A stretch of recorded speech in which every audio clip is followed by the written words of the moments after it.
איזה מין שם זה בשביל פרשה חיי שרה? אם הייתי רואה ספר שהכותרת שלו חיי שרה, הייתי משוכנע שהספר הולך לדבר על החיים של שרה. ומה הפרשה הנקראת חיי שרה מלמדת אותי? ששרה מתה.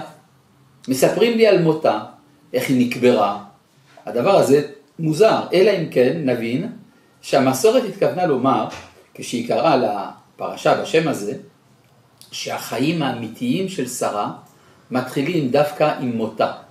הדבר הזה רמוז בייחודיות של השפה העברית, שאומרת ויהיו חיי שרה כך וכך שנים, שני חיי שרה. אפשר להבין מה זה שני, השנים של החיים של שרה, או שני במובן של המספר שניים, שני חיי שרה, יש שניים חיים של שרה, לפני מותה ואחרי מותה. מה כל כך משמעותי שאחרי מותה היא זוכה לחיים? פשוט מאוד, משום שהיא זוכה לחיי העולם הבא, אבל יותר לעומק. בזכות זה ששרה מתה, היא זקוקה עכשיו לקבורה. וכדי להיקבר, אברהם אבינו חייב לקנות נחלה בארץ ישראל. ברגע שהוא קונה נחלה בארץ ישראל, הוא מכה שורשים בארץ.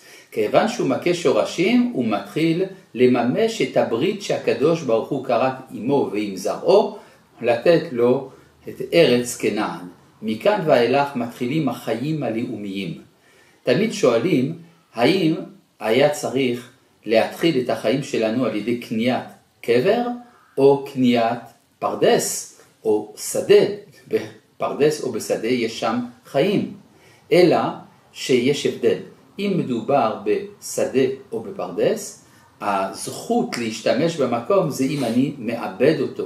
זה בעצם זכות על תנאי. לעומת זה, המקום שבו קבורים אבותינו הוא מקום שבו לא דורשים מיושב הקבר לעשות דבר. ברגע שהוא לא צריך לעשות דבר, אנחנו מכאן מבינים שזה נחלה נצחית.